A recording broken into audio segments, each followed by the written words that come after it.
लीजिए सुनिए मुंशी प्रेमचंद की लिखी कहानी शिकारी राजकुमार। मई का महीना और मध्याह्न का समय था। सूर्य की आंखें सामने से हटकर सिर पर जा पहुंची थी, इसलिए उनमें शील न था। ऐसा विदित होता था मानो पृथ्वी उसके भय से थर थर कांप रही थी। ठीक ऐसे ही समय एक मनुष्य एक हिरन के पीछे उन्मत्त भाव से घोड़ा फेंके चला जाता था। उसका मुंह लाल हो रहा था और घोड़ा पसीने से लथपथ, किंतु मृग भी ऐसा भागता था मानो वायु वेग से जा रहा। ऐसा प्रतीत होता था कि उसके पद स्पर्श नहीं करते। इसी दौड़ की जीत हार पर उसका जीवन निर्भर था। पछुआ हवा बड़े जोर से चल रही थी। ऐसा जान पड़ता था मानो अग्नि और धूल की वर्षा हो रही हो। घोड़े के नेत्र रक्त वर्ण हो रहे थे और अश्वारोही के सारे शरीर का रुधिर उबल सा रहा था। किंतु मृग का भागना उसे इस बात का अवसर न देता था कि वह अपनी बंदूक को संभाले। कितने ही ऊके खेत, डाक के वन और पहाड़ सामने पड़े और तुरंत सपने की संपत्ति की भांति अदृश्य हो गए। क्रमशः मृग पीछे की ओर मुड़ा। सामने एक नदी का बड़ा ही ऊंचा कगार दीवार की भांति खड़ा था। आगे भागने की राह बंद थी और उस पर से कूदना मानो मृत्यु के मुख में कूदना था। हिरन का शरीर शिथिल पड़ गया। उसने एक करुणा भरी दृष्टि चारों ओर फेरी, किंतु उसे हर तरफ मृत्यु ही मृत्यु दृष्टिगोचर होती थी। अश्वारोही के लिए इतना समय बहुत था।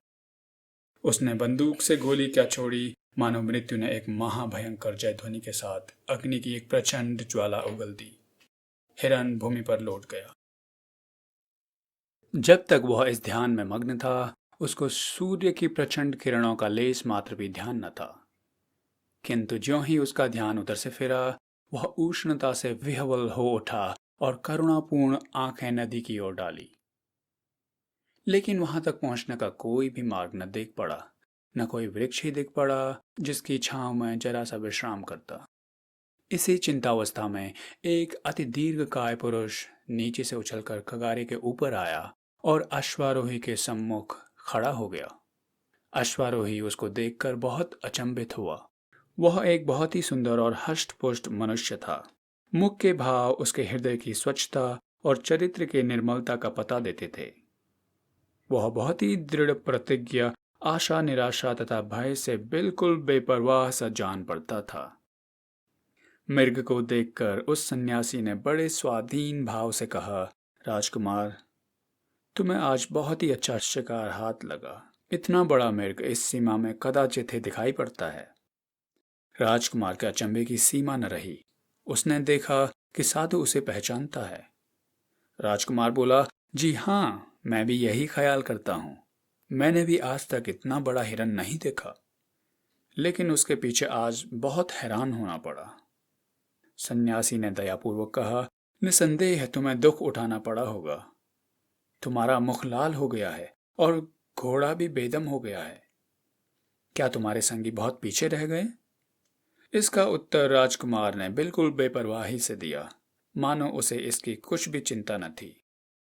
सन्यासी ने कहा, यहाँ ऐसी कड़ी धूप और आंधी में खड़े होकर तुम कब तक उनकी राह देखोगे? मेरी कुटी में चलकर जरा विश्राम कर लो।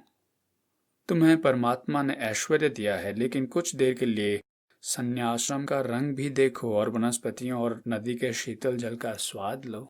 यह कहकर सन्यासी ने उस मृग के रक्तमय मृत शरीर को ऐसी सुगमता से उठाकर कंधे पर धर लिया मानो वह घास का एक गट्ठा था, और राजकुमार से कहा, मैं तो प्रायः कगार से ही नीचे उतर जाया करता हूँ, किंतु तुम्हारा घोड़ा संभव है न उतर सके।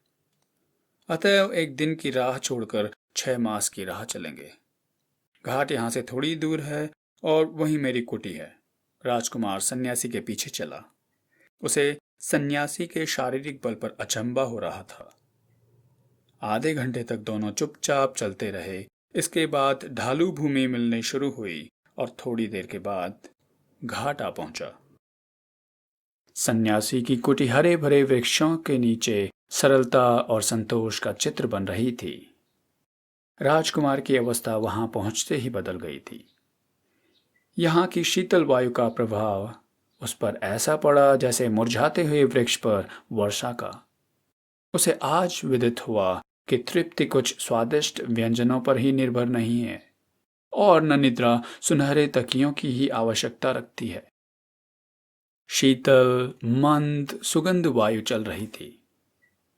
सूर्य भगवान अस्ताचल को पयान करते हुए इस लोक को तृषित नेत्रों से देखते जाते थे और सन्यासी एक वृक्ष के नीचे बैठा हुआ गा रहा था। उधो कर्मन की गति न्यारी। राजकुमार के कानों में स्वर की भनक पड़ी। उठ बैठा और सुनने लगा। उसने बड़े बड़े कलावंतों के गाने सुने थे, किंतु आज जैसा आनंद उसे कभी प्राप्त नहीं हुआ था। इस पद ने उसके ऊपर मानो मोहिनी मंत्र का जाल बिछा दिया। वह बिल्कुल बेसुध हो गया। सन्यासी की धुन में कोयल की कूक सरीखी मधुरता थी। सम्मुख नदी का जल गुलाबी चादर की भांति प्रतीत होता था। कूलदय की रेत चंदन की चौकी सी दिखती थी। राजकुमार को यह दृश्य स्वर्गीय सा जान पड़ने लगा। उस पर तैरने वाले जल जंतु ज्योतिर्मय आत्मा के सदृश्य देख पड़ते थे, जो गाने का आनंद उठाकर मत्त से हो गए थे। जब गाना समाप्त हो गया, राजकुमार जाकर सन्यासी के सामने बैठ गया और भक्तिपूर्वक बोला, महात्मन, आपका प्रेम और वैराग्य सराहनीय है। मेरे हृदय पर इसका जो प्रभाव पड़ा है वह चिरस्थायी रहेगा। यद्यपि सम्मुख प्रशंसा करना सर्वथा अनुचित है, किंतु इतना मैं अवश्य कहूंगा कि आपके प्रेम की गंभीरता सराहनीय है। यदि मैं गृहस्थी के बंधन में न पड़ा होता तो आपके चरणों से पृथक होने का ध्यान स्वप्न में भी न करता। इसी अनुरागावस्था में राजकुमार कितनी ही ऐसी बातें कह गया जो स्पष्ट रूप से उसके आंतरिक भावों का विरोध करती थीं। सन्यासी मुस्कुराकर बोला, तुम्हारी बातों से मैं बहुत प्रसन्न हूं और मेरी उत्कट इच्छा है कि तुमको कुछ ठहराऊं, किंतु यदि मैं जाने भी दूं तो इस सूर्यास्त के समय तुम जा नहीं सकते। तुम्हारा रीवा पहुंचना दुष्कर हो जाएगा। तुम जैसे आखेट प्रिय हो वैसा मैं भी हूं। हम दोनों को अपने अपने गुण दिखाने का अच्छा अवसर प्राप्त हुआ है।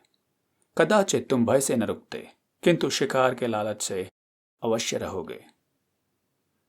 राजकुमार को तुरंत ही मालूम हो गया कि जो बातें उन्होंने अभी अभी सन्यासी से कही थी वे बिल्कुल ऊपरी और दिखावे की थीं और हार्दिक भाव उनसे प्रकट नहीं हुए थे। आजन्म सन्यासी के समीप रहना तो दूर, वहां एक रात बिताना उसको कठिन जान पड़ने लगा। घर वाले उद्विग्न हो जाएंगे और मालूम नहीं क्या सोचेंगे। साथियों की जान संकट में होगी। घोड़ा बेदम हो रहा है और उस पर 40 मील जाना बहुत ही कठिन और बड़े साहस का काम है। लेकिन यह महात्मा शिकार खेलते हैं, यह बड़ी अजीब बात है। कदाचित यह वेदांती है, ऐसे वेदांती जो जीवन और मृत्यु मनुष्य के हाथ में नहीं मानते। इनके साथ शिकार में बड़ा आनंद आवेगा। यह सब सोच विचार करके उन्होंने सन्यासी का आतिथ्य स्वीकार किया, उन्हें धन्यवाद दिया और अपने भाग्य की प्रशंसा की, जिसने उन्हें कुछ काल तक और साधु संग से लाभ उठाने का अवसर दिया। रात 10 बजे का समय था। घनी अंधियारी छाई हुई थी। सन्यासी ने कहा, अब हमारे चलने का समय हो गया है। राजकुमार पहले से ही प्रस्तुत था। बंदूक कंधे पर रखकर बोला, इस अंधकार में शूकर अधिकतर मिलेंगे, किंतु ये पशु बड़े भयानक हैं। सन्यासी ने एक सोंटा हाथ में लिया और कहा, कदाचित इससे भी अच्छे शिकार हाथ आवे। मैं जब अकेला जाता हूं तो कभी खाली नहीं लौटता। आज तो हम दो हैं। दोनों शिकारी नदी के तट पर नालों और रेतों के टीलों को पार करते और झाड़ियों से अटकते चुपचाप चले जा रहे थे।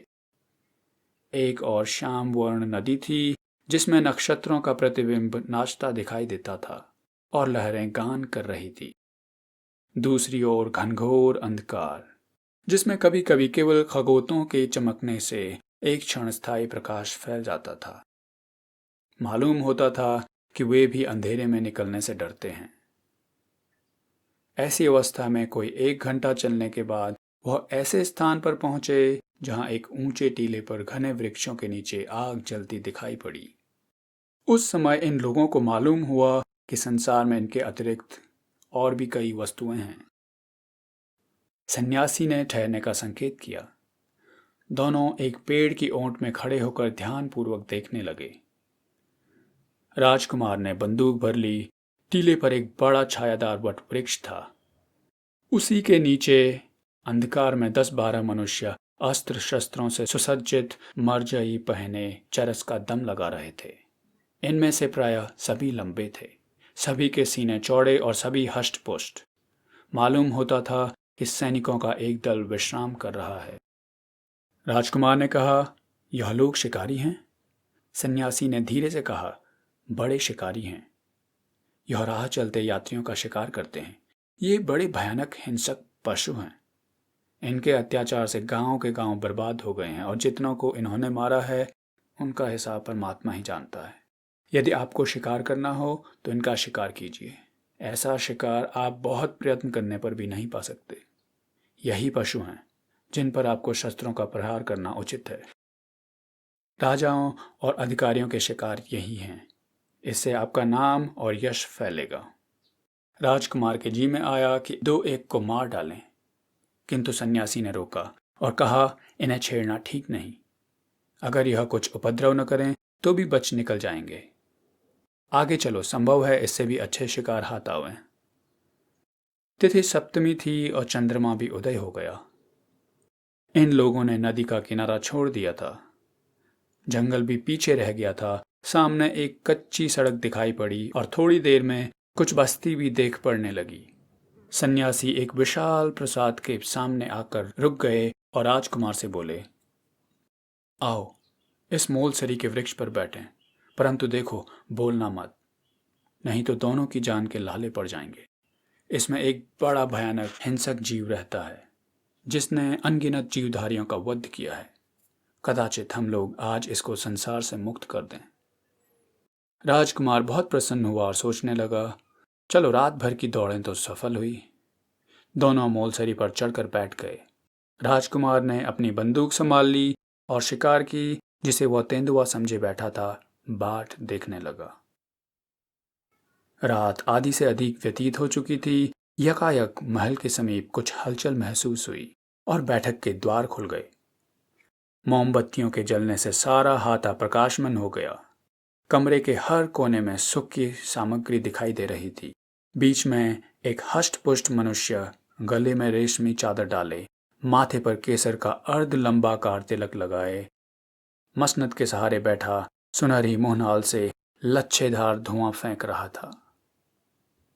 इतने ही में उन्होंने देखा कि नर्तकियों के दल चले आ रहे हैं। समाजियों ने सुर मिलाया, गाना आरंभ हुआ और साथ ही साथ मद्यपान भी चलने लगा। राजकुमार ने अचंभित होकर पूछा, यह तो कोई बहुत बड़ा रईस जान पड़ता है। सन्यासी ने उत्तर दिया, नहीं, यह रईस नहीं है, एक बड़े मंदिर के महंत हैं, साधु हैं, संसार का त्याग कर चुके हैं, सांसारिक वस्तुओं की ओर आंख नहीं उठाते, पूर्ण ब्रह्म ज्ञान की बातें करते हैं। यह सब सामान इनकी आत्मा की प्रसन्नता के लिए हैं। इंद्रियों को वश में किए इन्हें बहुत दिन हुए। सहस्त्रों सीधे साधे मनुष्य इन पर विश्वास करते हैं, इनको अपना देवता समझते हैं। यदि आप शिकार करना चाहते हैं तो इनका कीजिए। यही राजाओं और अधिकारियों के शिकार हैं। ऐसे रंगे हुए सियारों से संसार को मुक्त करना आपका परम धर्म है। इससे आपकी प्रजा का हित होगा और आपका नाम और यश फैलेगा। दोनों शिकारी नीचे उतरे। सन्यासी ने कहा, अब रात अधिक बीत चुकी है, तुम बहुत थक गए होंगे, किंतु राजकुमारों के साथ आखेट करने का अवसर मुझे बहुत कम प्राप्त होता है, अतः एक शिकार का पता और लगाकर तब लौटेंगे। राजकुमार को इन शिकारों में सच्चे उपदेश का सुख प्राप्त हो रहा था।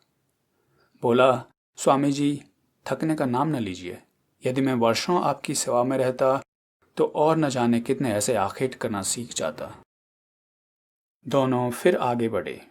अब रास्ता स्वच्छ और चौड़ा था। हाँ, सड़क कदाचित कच्ची ही थी। सड़क के दोनों ओर वृक्षों की पंक्तियां थी। किसी किसी आम्र वृक्ष के नीचे रखवाले सो रहे थे। घंटे भर बाद दोनों शिकारियों ने एक ऐसी बस्ती में प्रवेश किया जहां की सड़कों लालटेनों और अट्टालिकाओं से मालूम होता था कि कोई बड़ा नगर है। सन्यासी जी एक विशाल भवन के सामने एक वृक्ष के नीचे ठहर गए और राजकुमार से बोले, यह सरकारी कचहरी है। यहाँ राज्य का बड़ा कर्मचारी रहता है। उसे सूबेदार कहते हैं। इसकी कचहरी दिन को भी लगती है और रात को भी। यहाँ न्याय, सुवर्ण और रत्नादिकों के मोल बिकता है। यहाँ की न्यायप्रियता द्रव्य पर निर्भर है। यही बातें हो रही थी कि यकायक कोठे पर दो आदमी दिखलाई पड़े। दोनों शिकारी वृक्ष की ओट में छिप गए। सन्यासी ने कहा, शायद सूबेदार साहब कोई मामला तय कर रहे हैं। ऊपर से आवाज आई, तुमने एक विधवा स्त्री की जायदाद ले ली है। मैं इसे भली भांति जानता हूं। यह कोई छोटा मामला नहीं है। इसमें 1 सहस्त्र से कम पर मैं बातचीत करना नहीं चाहता। राजकुमार में इससे अधिक सुनने की शक्ति न रही। क्रोध के मारे नेत्र लाल हो गए। यही जी चाहता था कि इस निर्दयी का अभी वध कर दें, किंतु सन्यासी जी ने रोका। बोले, आज इस शिकार का समय नहीं है। यदि आप ढूंढेंगे तो ऐसे शिकार बहुत मिलेंगे। मैंने इनके कुछ ठिकाने बतला दिए हैं। अब प्रातःकाल होने में अधिक विलंब नहीं है। कुटी अभी यहां से 10 मील होगी। आइए शीघ्र चलें। दोनों शिकारी 3 बजते बजते फिर कुटी में लौट आए। उस समय बड़ी सुहावनी रात थी। शीतल समीर ने हिला हिलाकर वृक्षों और पत्तों की निंद्रा भंग करना आरंभ कर दिया था। आधे घंटे में राजकुमार तैयार हो गए। सन्यासी को अपना विश्वास और कृतज्ञता प्रकट करते हुए उनके चरणों पर अपना मस्तक नवाया और घोड़े पर सवार हो गए। सन्यासी ने उनकी पीठ पर कृपापूर्वक हाथ फेरा, आशीर्वाद देकर बोले, राजकुमार, तुमसे भेंट होने से मेरा चित्त बहुत प्रसन्न हुआ। परमात्मा ने तुम्हें अपनी सृष्टि पर राज करने हेतु जन्म दिया है। तुम्हारा धर्म है कि सदा प्रजापालक बनो। तुम्हें पशुओं का वध करना उचित नहीं। इन दीन पशुओं के वध करने में कोई बहादुरी नहीं, कोई साहस नहीं। सच्चा साहस और सच्ची बहादुरी दीनों की रक्षा और उनकी सहायता करने में है। विश्वास मानो, जो मनुष्य केवल चित्त विनोदार्थ जीव हिंसा करता है, वह निर्दयी घातक से भी कठोर हृदय है। वह घातक के लिए जीविका है, किंतु शिकारी के लिए केवल दिल बहलाने का सामान। तुम्हारे लिए ऐसे शिकारों की आवश्यकता है जिससे तुम्हारी प्रजा को सुख पहुंचे। निशब्द पशुओं का वध न करके तुमको उन हिंसकों के पीछे दौड़ना चाहिए जो धोखाधड़ी से दूसरों का वध करते हैं। ऐसे आखेट करो जिससे तुम्हारी आत्मा को शांति मिले, तुम्हारी कीर्ति संसार में फैले। तुम्हारा काम वध करना नहीं है, जीवित रखना है। यदि वध करो तो केवल जीवित रखने के लिए। यही तुम्हारा धर्म है। जाओ, परमात्मा तुम्हारा कल्याण करे।